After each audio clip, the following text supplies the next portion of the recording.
The Resource Center for Human Rights and Civic Education has condemned the rising cases of gender-based violence, especially women across the nation.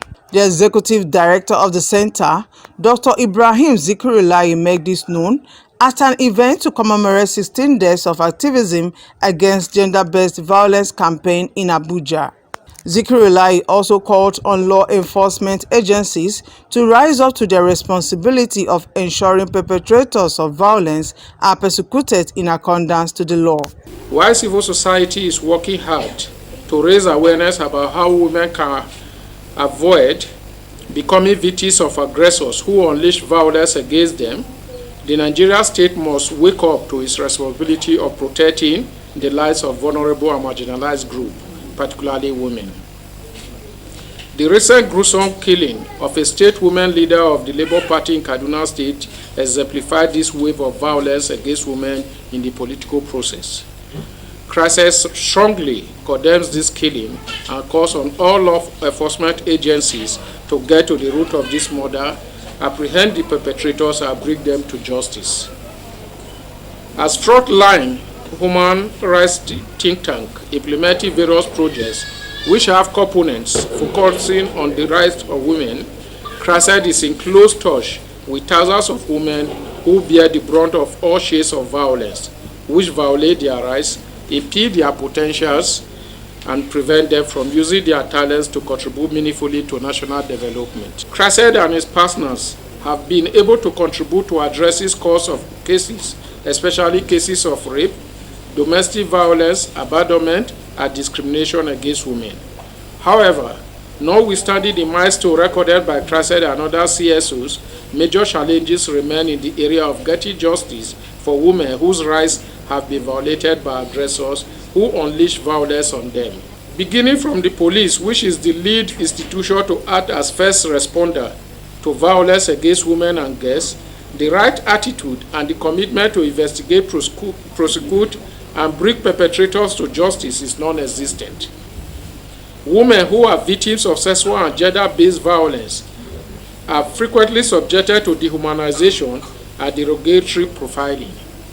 CSO has documented instances in which victims of SGBV were asked to make payments before a police case file could be opened for them, as well as other unacceptable situations in which a law enforcement officer will request transportation fare in order to go and arrest a perpetrator. The above reality points to a situation in which the state and its institutions fail to protect the rights of vulnerable women, particularly those who are poor and socially marginalized. CSO is concerned about this situation because it violates Section 17(1) of the 1999 Constitution as amended, which states that the state social order is founded on the ideas of freedom, equality, and justice.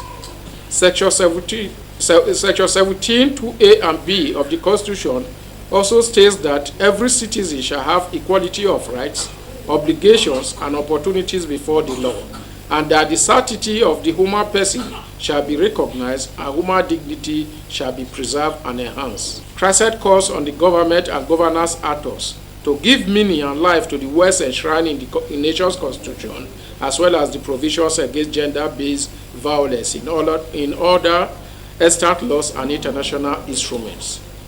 This is a clear call to institutions such as the Nigeria Police Force, the ministries and departments charged with women affairs at the federal, state, and local government levels, the National Human Rights Commission, the courts, and all other agencies concerned to develop and implement policies and laws to end violence and discrimination against women in Nigeria. We are calling on all institutions, police, NAPTIP, human rights, the Federal Ministry of Justice to work collectively to address issues about sexual and gender-based violence, because we've noticed within the vulnerable groups, within the indigenous people who face issues about SGBV, they have issues about prosecuting and also following up in raising awareness and also addressing issues that they are facing due to lack of funds, lack of justice, and all the other things.